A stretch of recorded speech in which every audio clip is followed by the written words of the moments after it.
Welcome to Season 3 of the Sober Motivation Podcast. Join me, Brad, each week as my guests and I share incredible, inspiring, and powerful sobriety stories.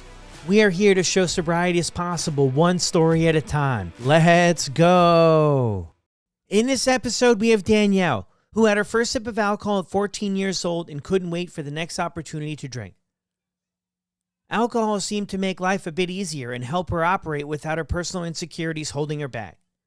During this time, she was also a mover and shaker, involved with many things in life, and this would be a common theme. She did an incredible job keeping things together on the outside, but internally, there was a battle raging that no one knew about. Getting and staying sober would provide so many benefits and much needed clarity in her life. This is Danielle's story on the Sober Motivation Podcast. Getting and staying sober is not easy. That's why we need a supportive and understanding community to be involved with to help us out when we're struggling. That's why you need to check out the Sober Buddy app. Inside the app, I host 3 groups per week. We have 2 groups per day, and there are also some member-led meetups on the weekends for you to stay connected.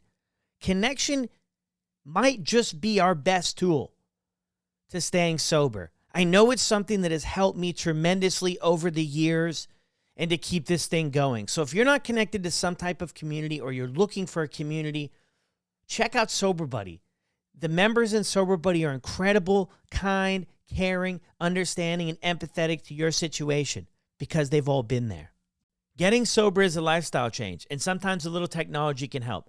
Imagine a breathalyzer that works like a habit tracker for sobriety. SoberLink helps you replace bad habits with healthy ones. Weighing less than a pound and as compact as a sunglass case, SoberLink devices have built-in facial recognition, tamper detection, and advanced reporting, which is just another way of saying it'll keep you honest. On top of all that, results are sent instantly to loved ones to help you stay accountable. Go after your goals. Visit soberlink.com/recover to sign up and receive $50 off your device today. I love my coffee, and I know a couple of you do too. So be sure to check out sobervetcoffee.com. Extremely grateful for David and the team over there for sponsoring the podcast and helping us out with some of the overhead costs that are involved with running a podcast. Be sure to order your coffee today and use the code SOBERMOTIVATION at checkout for 10% off. Follow them on Instagram at SoberVetCoffee. Thanks again, David. Thanks again, SoberVet Coffee. It's so incredible to be a part of something that is donating proceeds to such a great cause. Now let's get to the show. This is an incredibly powerful episode. So grateful for Danielle to come on here and share her story.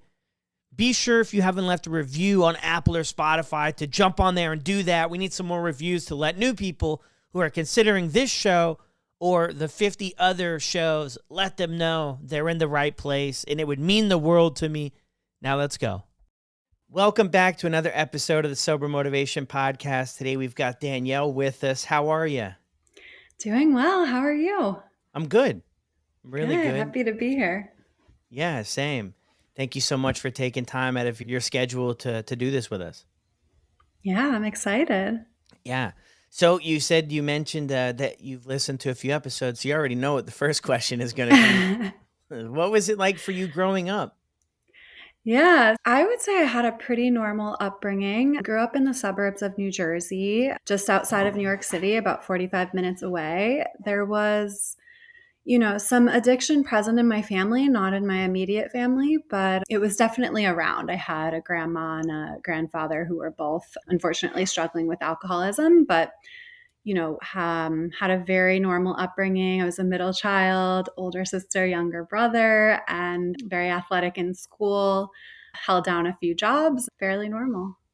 Yeah, interesting. People seem to share one of two sides of the coin. Like things were, like you mentioned, normal, or there was a lot of struggle at home and a lot of dysfunction, and therefore people had to grow up really fast. Doesn't sound like that's your story, but then it's always interesting too. If everything was normal and everything was pretty good, then what turns us down the road of addiction? And I'm sure we'll get there. So high school, everything was pretty good for you. You made friends, you playing sports. That's a great way to connect with people too at that age. Yeah, I definitely struggled early on with the self-confidence and the sense of not really feeling like I belonged, but Mm. I hit it well. Things went pretty well for me, or as well as they could have. And I blended in by staying involved and staying busy. And I think that's one of the things that is really challenging for me today is like I didn't know how to sit with myself. So in high school I was able to keep busy enough, and then Mhm. started to unravel a little bit later. Yeah. So when did drinking become part of your life?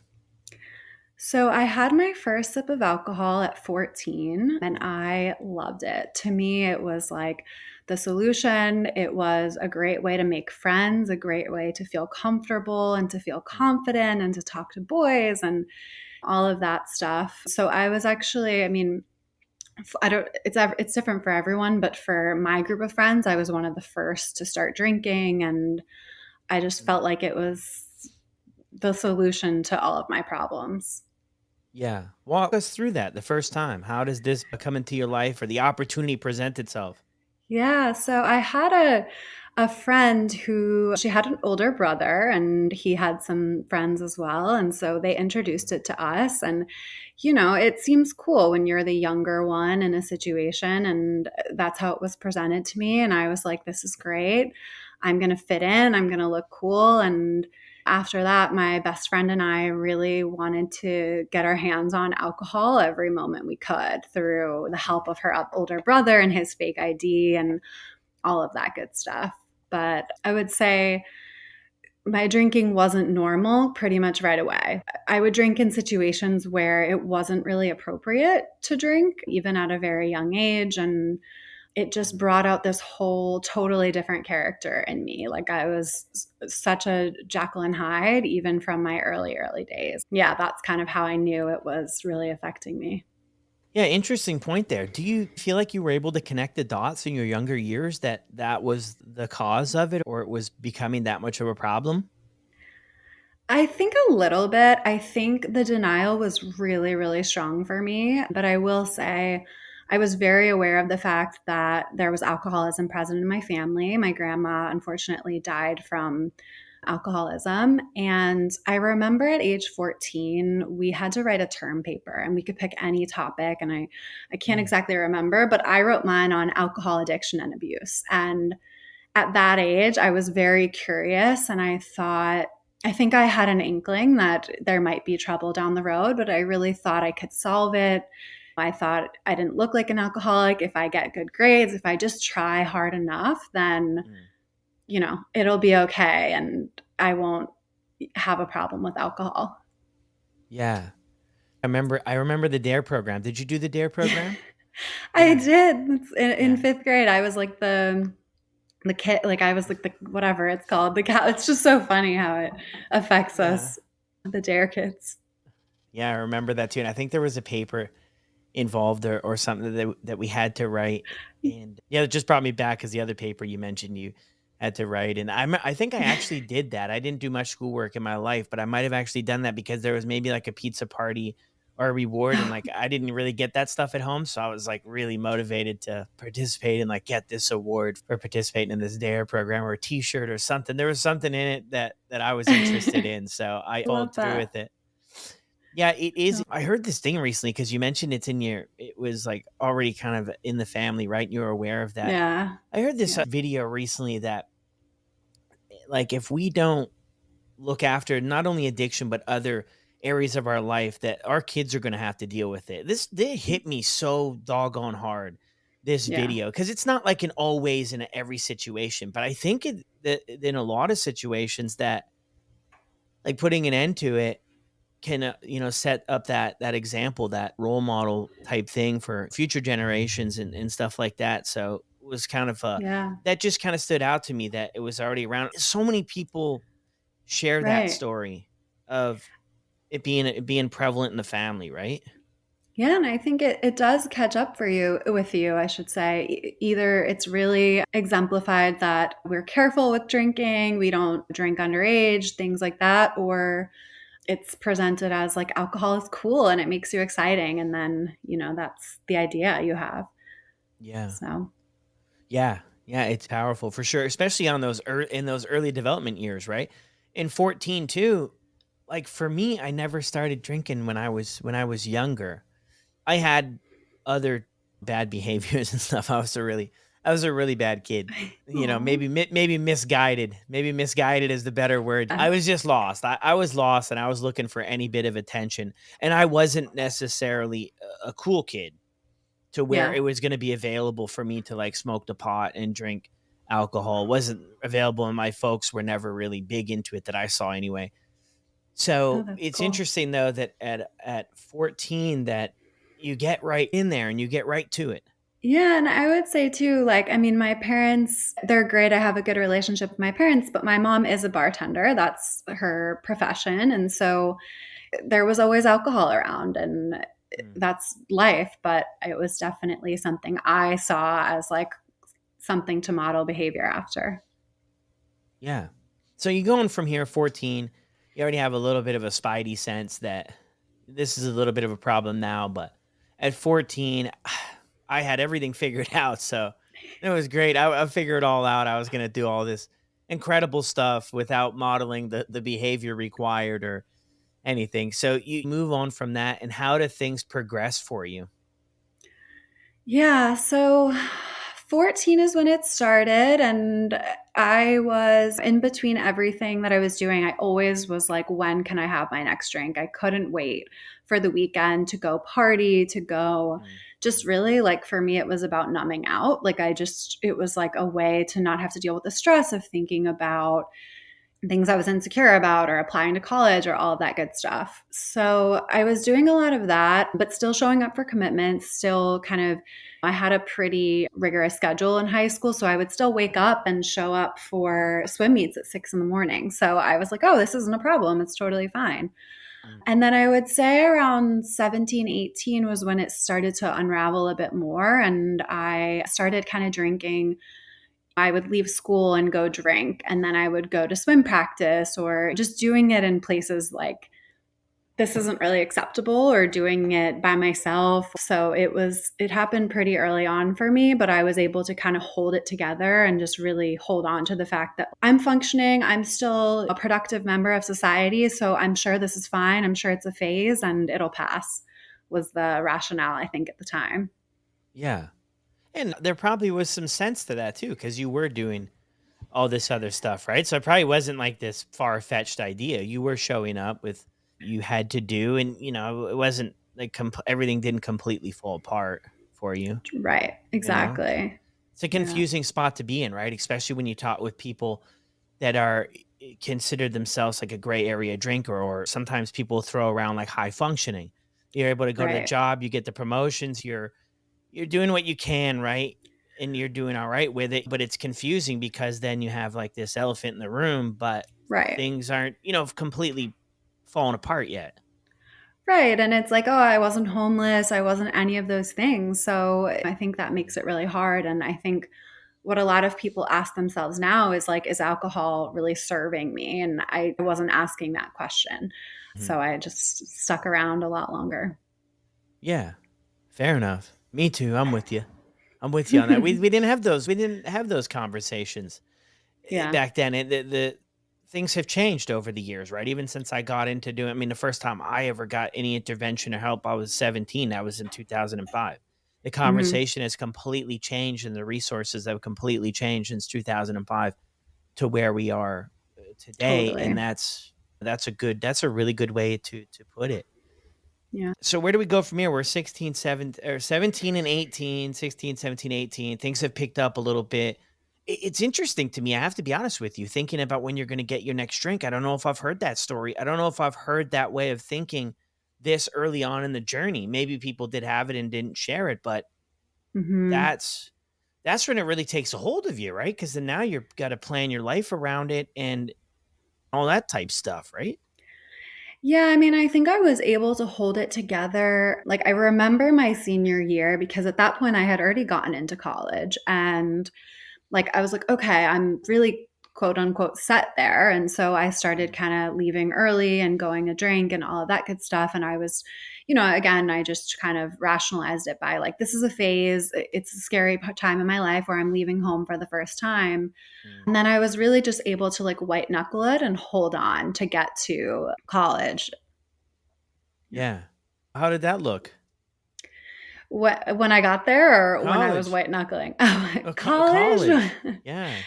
I mean, college is tough because again, it's like the behavior of binge drinking is so normalized. Like we Mm, would say things like, "Oh, let's get blackout tonight." And that was like cool. That was like funny mm, and so it was really easy to kind of hide in college and pretend that everything was normal, but even then I knew I had a lot of issues where I mean, I would black out almost every time I drank. I would be so ashamed and I just didn't I knew everybody else was doing it, but something felt off about my drinking. And there were some times that were really embarrassing that I didn't see other people going through. So I knew it mm, was mm. something that was unique to me. And I wanted so hard to be able to beat it and to do it on my own and be able to figure it out. And I just kept saying, next time I'll do this, or I didn't eat enough, or it was because I had hard liquor, or all of these different things. And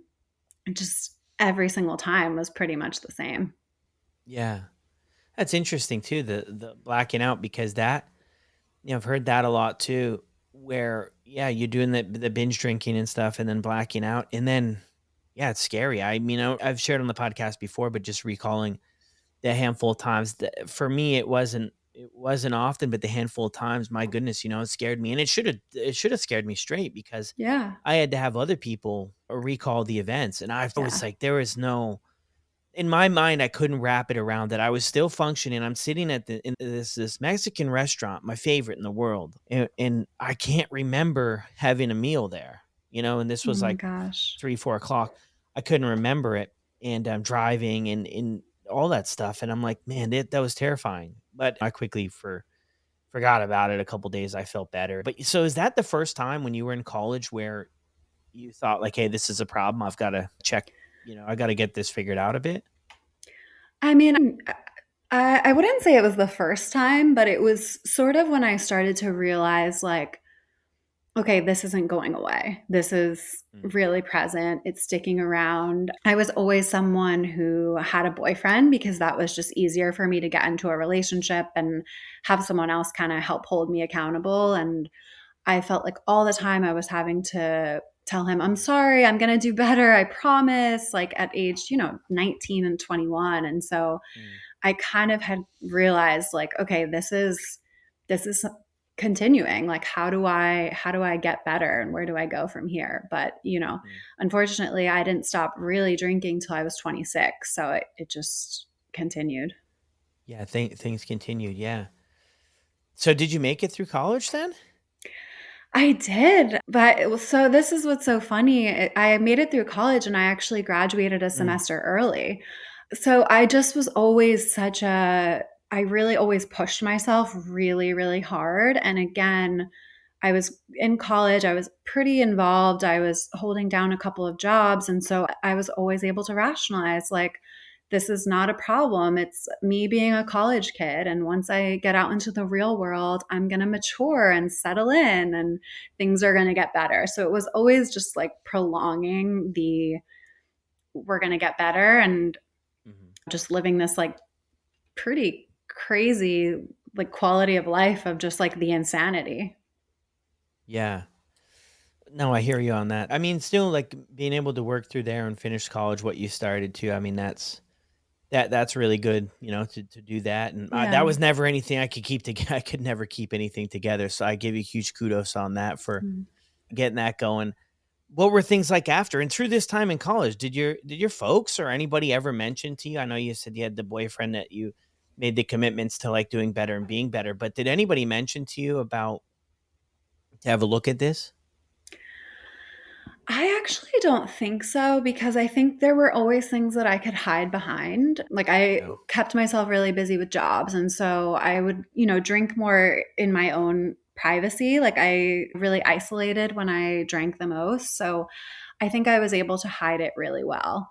And then when I graduated, kind of same thing. I just was able to sometimes like buckle down and do the work. I mean, there were days where I would go to my job and my head would be spinning looking at Excel spreadsheets all day, and I would go and run and hide in the bathroom and get sick. but I was able to kind of hold it together at least. So I don't look like what people expect an alcoholic to look like. I look, kind of sweet and innocent. And I think I took full advantage of that. Yeah, I definitely can see that for sure. So that would be Mhm. the thing. And even if anybody even said anything, right, too, that's another interesting thing is if anybody said anything, you have all this other stuff you're doing well, right? So it's like even if somebody does mention something, it's like, yeah, but I'm checking all these other boxes in life that Right. people my age are doing and I'm still doing what I need to do. So it's very tough to even have a conversation Right. with somebody, right? Because they're doing it. I had this other guy on the show, and he's TV star and all this stuff, and he was like, "Well, what was anybody going to say to me?" Honestly, Right. I'm at the and you were doing extremely well in these other areas, so yeah, it's a tough conversation to have, right? Yeah, I mean, it's really confusing, I think, for not only the person struggling, but also the friends and family. Like, if Yeah, someone did say something and I was like, "Well, I'm doing great at my job. I'm doing great at this." Like, what are they going to say? Like that's what's so confusing about addiction is like it really does not discriminate and, yeah, it looks different on everyone. yeah, and that is so powerful and so true. Is that Mm. it does look different for everybody. It affects people differently, and it's always something to keep in mind. Especially at working with other people and trying to be helpful for people and just all around being a good person. You just never really know who's struggling, whether it be addiction, mental health, or the other countless things that humans can Yeah. struggle with. That it's always important, for me anyway, I carry myself to be kind to people because you never, completely know the battle that they're going through.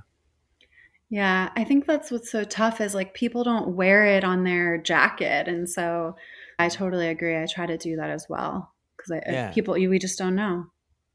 Yeah, exactly. So where do you go from here? So this is you're working and you've graduated and Yeah, so I graduated. I was 21. I moved to central Pennsylvania, which is where my job took me, and it was a little bit more suburban, very quiet. I didn't know anyone there at the time. I kind of just found the job, and I will say there were a lot of people that were young and married, and I was young and single and just didn't really know where I fit. Again, that seems to be a pattern for me is like I never Mhm. felt like I was belonged wherever I was, and that was a problem with me, not with the situation. But again, I was able to kind of hold it together because there weren't raging parties all the time. It was people with families. I had to go to work, and it was sort of just like this quiet thing that I struggled with on my own. And what did it look like? Were you a wine drinker? Sort of. So I mean, I didn't discriminate in those days in my early 20s. I Yeah. would kind of just drink anything. But in Pennsylvania, there's a lot of beautiful wineries and farms. So I Mm, would drink a lot of wine, really, again, like any excuse for me to go and have a drink somewhere. And then I would go into Philadelphia on the weekends, get really drunk there, and then hopefully show up to work the next week. So it was very like two different lives between work and play. yeah, work hard, play hard. Yeah. That's the motto, right? So, did you make friends there some? Are you going to Philadelphia by yourself, drinking on the weekends here? Did you meet people or how'd that go? Yeah, so I met a couple people. Again, I found a boyfriend, so that was and he was kind of a way again for me to have someone there to hold me accountable, to kind of rely on and be codependent with. And so I really that was my weekends was like we were either with his family or we were with his friends or some of my friends or a combination of both. And I was always the one that took it too far. When we went out to places and things, everyone was having a good time. I was so happy to be there. But I was always the one who was like, "Oh, let's bring our own fireball to this place. Let's take shots. Let's do Mm. this." And so, even in those situations, I felt like I was always the one waking up and trying to piece together my night and should I apologize? Do I owe someone an apology? All of that really fun stuff. Yeah, yeah, yeah. Um, yeah. So you met the boyfriend, and that kind of got you into the sounds like anyway the social circle of people to party with. Yeah. But you were always going a little bit extra, the extra mile to really Yeah. spice up the party. Yeah, I'm with you Yeah, on that. I feel like the extra mile in this situation is like the only time that it's like you don't want to go the extra mile. Yes, exactly. So where do things go from here? It seems like the boyfriend thing is a consistent thing too. A lot of boyfriends throughout it. I mean, you mentioned codependency. What's the reflection there? I think in hindsight, how do I say this without sounding too depressing? I think it kept me alive and functioning. I really, really think that because like it kept me safe. Like there was always someone watching me and making sure I was okay. And I think that was on purpose. And Mm, today I pride myself on being a really caring, thoughtful person. And I know I had those qualities back then, but I just don't think I was a very good girlfriend if I was just like, oh, you have to babysit me all the time and make sure I'm not blacking out and that mm. kind of thing. So, and I would say the time that I didn't have a boyfriend is when things really just unraveled. Yeah.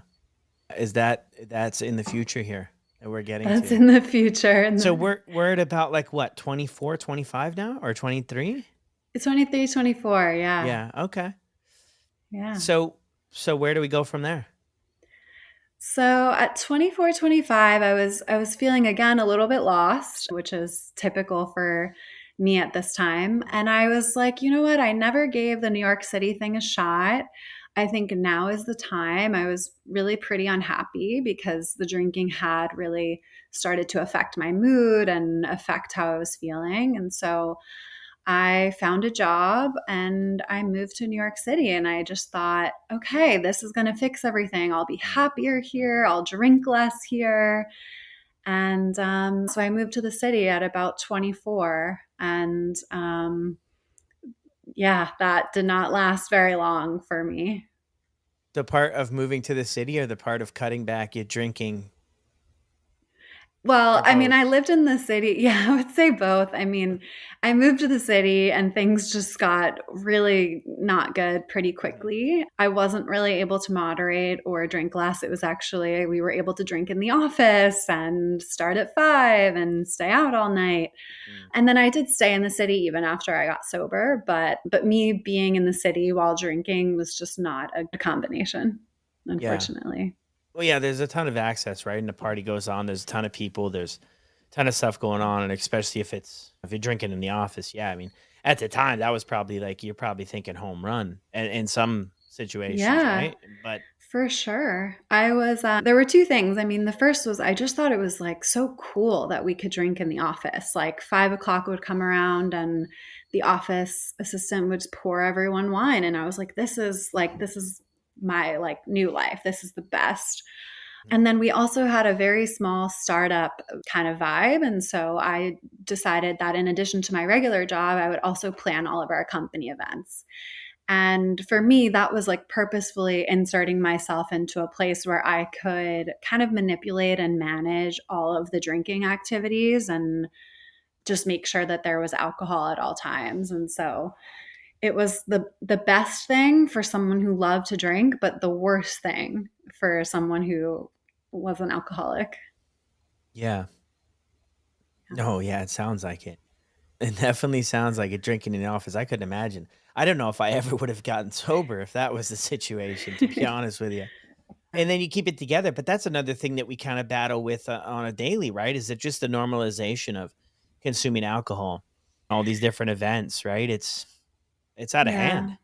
It's really, honestly, it's just thrown in our face, especially in the city. I mean, the drinking in the office, the way I saw it then at 25 versus how I see it now, I'm like, I get it if people want to have a glass of champagne here and there, but to have these like work professional events and everyone getting blacked out is so wild to think about. Yeah, Yeah. for sure. It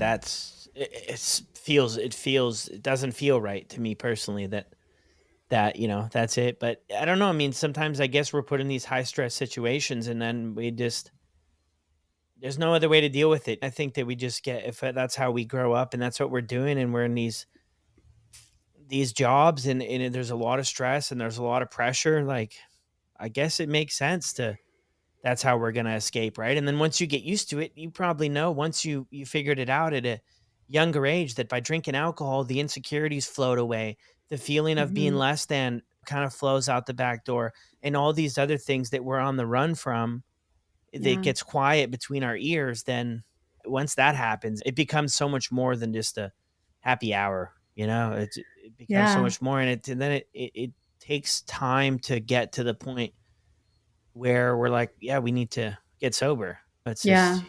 yeah, it's tough. It's really tough because, yeah, I'm sure that goes on at a lot of places. And like for most people, it's probably not going to be that damaging. I don't know. I've never Right. been in that environment, but like not everybody's going to be addicted to alcohol and it's not going to Right. impact their life. But like for the people that it does, it's like, man, that really, really sucks to do. Yeah. And I think when I was, newly sober, I was like, this is unbelievable. And I was so enraged. And like, if you think about the people that aren't impacted or don't have addiction, I don't think their intentions are bad. I just think my world opened up when I realized, and I was like, Mhm. how is this happening? But I don't think everyone is there. And I think, that's Yeah. normal. Oh, for sure. Yeah, yeah, for Yeah. sure. Not it's probably like I've seen some job postings to where people, that's a perk of the job, right? That's an enticing Oh my thing is gosh. we've got the coffee and then they've also got the taps, right? So it's I like this is, forgot. Yeah. yeah, this is like maybe like one of the perks of the job or something. Like it's really weird when you kind of step back and look at it from, where we're at, obviously. But yeah, I don't think anybody would be intentionally, I think there's good people out there, right? So they're probably not Yeah. intentionally like, yeah, let's mess everybody's life up. I don't think that's what it is, right? But Oh, it's interesting. So did anybody throughout all of this, like, has anybody come to you yet and say, you need to look at this? You've got a problem. Did anybody mention anything? I hope I'm remembering this correctly, but really not until I went into the city. And the Yeah. city was when all the alarm bells were going off and I just couldn't hide it anymore. But I think before that I was functioning and things were going from what people Mhm. could see, things were going well and okay for me. So not really, which Yeah. is wild to think about. Yeah. Well, I mean, it is, but like you said too, things are working out as well at the same time, right? So Yeah. Yeah. so where do we go from here? So I moved to the city. Well, first I did a little pit stop at my parents' while I looked for a place, and that was Mhm. disastrous. I think they started to see what was going on, but it was 4 short months, and I was Mm. out of their hair, and we just kind of brushed it under the rug. And then I moved into the city, and things just became so unmanageable is the right word so quickly. I mean, from the drinking at the office to the fact that there's a party every single night, a big club party, there's a happy hour. There's apps you can order alcohol at all hours. And I started to realize like how much I relied on alcohol and how much I couldn't handle when I was sober and it wasn't on my own terms, if that makes sense. Yeah, it makes a lot of sense. So you mentioned before we kind of jumped on live here that there was an intervention of some sort. Yeah, so I would say in the city, I lasted there for how long would it have been? I was there for a year and a half, just kind of getting into a lot of trouble, drinking a ton. I unfortunately went to the office drunk a few times and I got caught at least one of the times. And then finally, a few people intervened and they said, we've noticed. And it wasn't just like they've noticed, it was I would be blackout a lot and I would, come home in a state that was like not okay. And so I had my mom and a few close friends who intervened on me and were like, we've noticed this is a problem. And again, I was like, yeah, but I don't drink every day. And that's the thing I probably haven't mentioned. I actually wasn't a daily drinker. Like I could hold it for a few days at a time. And so I remember saying, like, oh, but I haven't had a drink in 6 days. Like I don't think I need anything. Like I think I'm fine. Mhm. And I tried to say, can I do outpatient? I think I'll just go to like therapy or something. That could probably fix it. And the interventionist said, no, we think you need something more serious. And that Mm. was like, to me, it felt like the end of the world. And someone who loved to drink, I just was like, how could I possibly Mm. not be able to do that anymore? Yeah, that's where it all kind of sets in, right? When we have that conversation with ourselves or somebody else has that with us, I went right to the idea of this is all I know. Like this has just Yeah. been my best friend, and I don't know anything different. And I was thinking that at the time, but then when I actually got sober, I was like, oh man, what I was thinking was only like a tip of the iceberg. I really don't know how to do anything in Yeah. life without this. So there was an interventionist involved. So they noticed some stuff. And you mentioned you stayed with the 4 months at your folks' place. They probably picked up on a few things there. Yeah, so I think they picked up on a few things there, and I think they also were in a little bit of denial, I'm sure. I think they were like, we don't want that for our child. Nobody really wants that, Mm, a life of alcoholism. And so things did start to unravel at work. Like I mentioned, I was, not showing up in my best state. Things were just, I wasn't showing up as well. I wasn't, performing as well. And mm, mm, at the same time, I was at a company that was kind of a revolving door, even if you were performing well. So mm. I knew I didn't have much longer that I could kind of fool them. And I had racked up a lot of, debt from all my drinking and craziness. And I was just like, if I lose my job, I don't know what I'm going to do. Like I have no way to pay rent. I have no way to live. And then on top of it, they were like, oh, now you need to get some help. And we're going to take away the thing that is getting you through everything right now. Yeah, which was the job or No, well, alcohol? the job Alcohol. and the alcohol, yeah. Okay, gotcha. Yeah, everything's coming to a head here. 26, right? Tw- 26, 25, yeah. 26. It's kind of there's some cracks in the foundation of you isolating and drinking, people not knowing. It's starting to become harder for you to kind of keep it all together, maybe, or people are just saying Yeah. stuff. Maybe, when I look back at my story, people knew long before, in a sense, when it came Mm, to the substance use. But yeah, I think people want to believe, right? Your loved ones, they want to believe, hey, this is just a phase. You'll get through it. You'll get over it. Nobody really wants to see that, right? So it's tough, yeah. tough spot It's to be in. really tough, I think, for anyone to watch someone go through that. I think if the coin was reversed, I would have felt the same way. I would be like, okay, I really believe her. She's doing her best. She's gonna make it. And so I think it put them in a really tough spot to have to intervene on me because I wasn't getting there on my own. Yeah, of course. So what's that like though? An intervention. So is it like on TV? They sit you down and everybody's got the letters and they read the letters. And if you don't do this, like we're not paying Kind your cell of. phone bill. It wasn't like that. It was, we went into a place and I thought I was so just not in reality. Like I thought we were going to the doctor's office and we get there and I kind of understood what was happening. And I had a few people reading me letters, crying. They were so worried about me. And I was Mm, just mm, like, this cannot be happening. Like, this is no. And yeah. it seemed, at least in my view, that I had a say. I was like, well, I'm not going to do this. I'm not sure. I'll never really know. I don't think I had a say, but unfortunately, things got a little bit darker after that. And I just was like, if they're going to take away the two things that I love, which is my job and my alcohol, then I don't want to be here anymore. So, And was yeah. that during the meeting you had, or was this following it?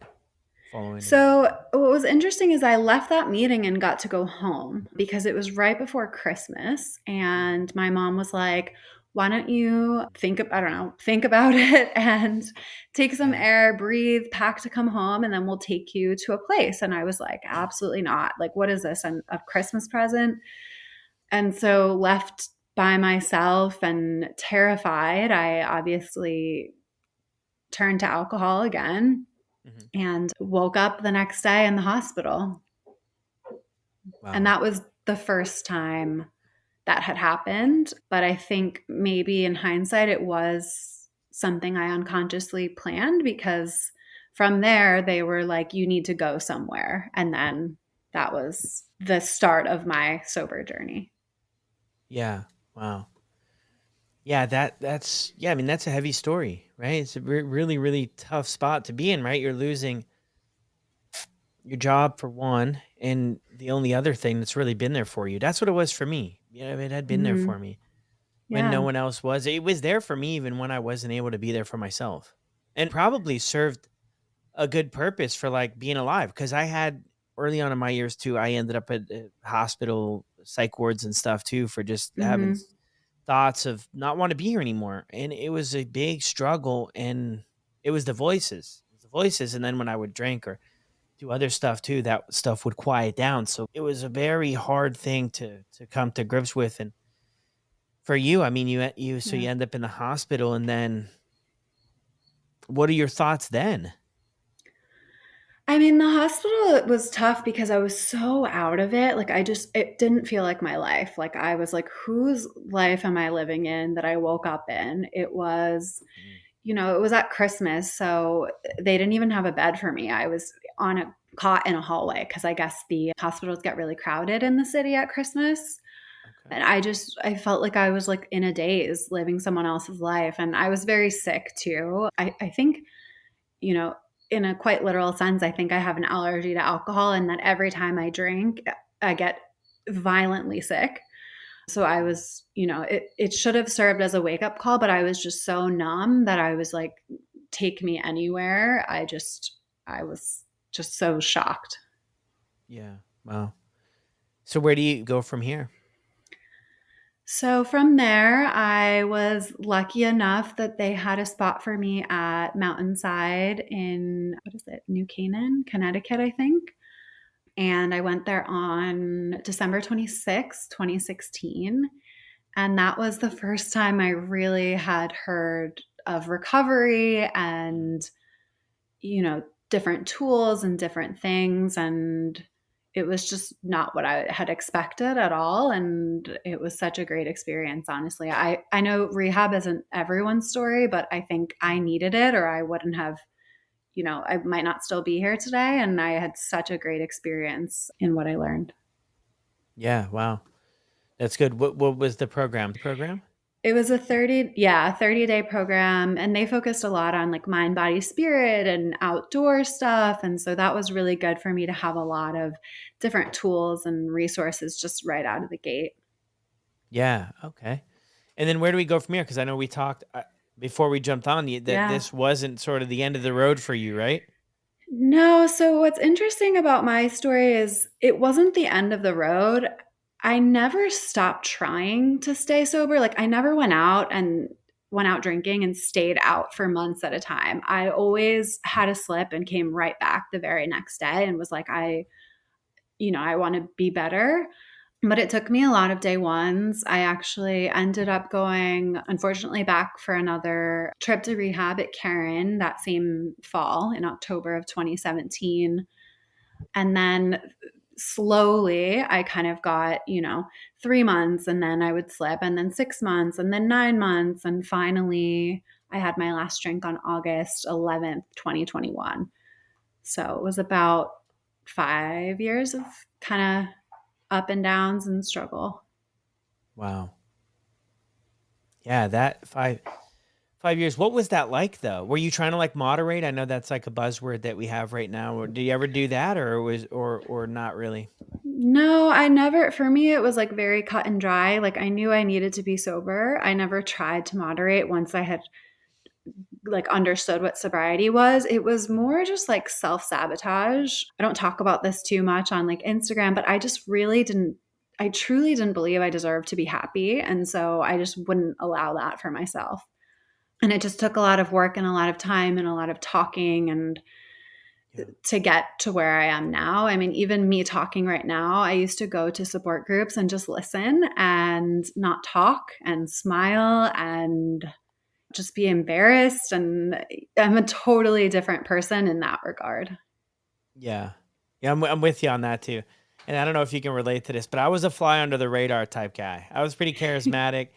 I Yeah. could pretty much tell people what they wanted to hear, but to get me involved with stuff, I was a very yeah, that I was a fly under the radar guy, just kind of Yeah. nod my head, show up, get people off my back. That was like kind of my thing, but I really realized my life started to change and I started the healing process when I started to like become an active participant in like my own journey, Mhm. like take responsibility for, okay, this is mine.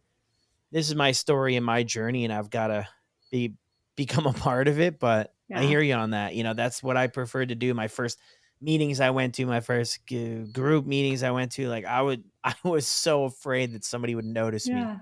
I'm like, Yeah. don't, please don't notice me over here. Everything is good. I promise you guys, everything is good. And it was far from it. And So now it's you have interesting. this platform where you just talk openly about it. Yeah, what the heck is going on? I gotta check myself here. Yeah, and it's important though because it just shows the progress that we can make and the transformation that we Yeah, do make. A lot of confidence can come from not drinking and totally. stuff like that. So Yeah, 5 years, man, that yeah. it's tough, right? I guess it could go both ways, and I don't know all the details to it all, but I just think back to my spot there was going back and forth, and the shame, the Yeah. guilt, and everything kind of builds up. That can really be a tough spot to be in. So there must be a lot of relief from getting sober and then stringing together so much time like you have. Yeah, I mean, I think the 5 years at some points, I just thought, "Maybe this isn't in the cards for me. I can't seem to get it together." But, now that I have over 2 years, I'm so grateful that I just kept going, and Mhm, throughout that time, I there were some days that I got really down on myself, and I was just like, "I'm failing. I'm terrible at this." mhm, mhm. But I had a lot of really great like, sober memories, sober vacations in that time. So I just kept pushing through that, and I'm so happy I did. Yeah, that's what I think it is for a lot of us too, right? I think like sometimes we see and we hear stories of like I hit a rock bottom, I got, drinking and driving charge and the next day Mhm. that was it. I just stayed sober.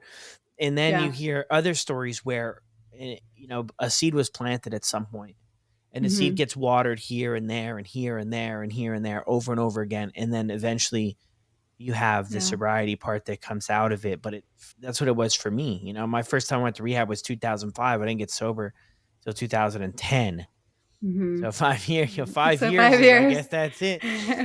Guess that's it. I never even put those two together until I said it there, but it was that idea. But yeah, there were some good stuff, in there for me too. Yeah. What's it been like for you? And walk us through that day when 2 years ago, 2 plus years ago now in August when you're like, "This is it, and this is where I'm headed. This is what I'm doing."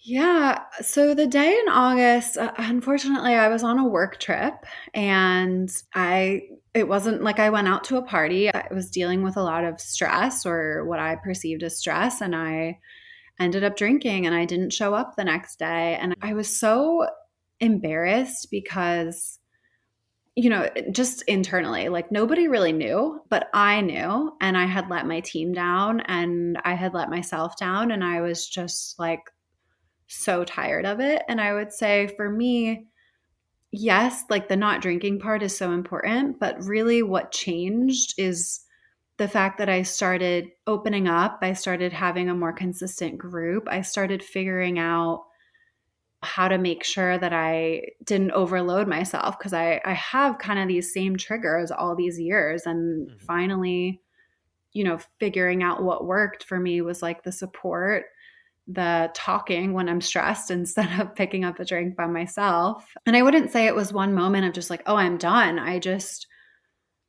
think it was like everything kind of building up to that point, if that makes sense.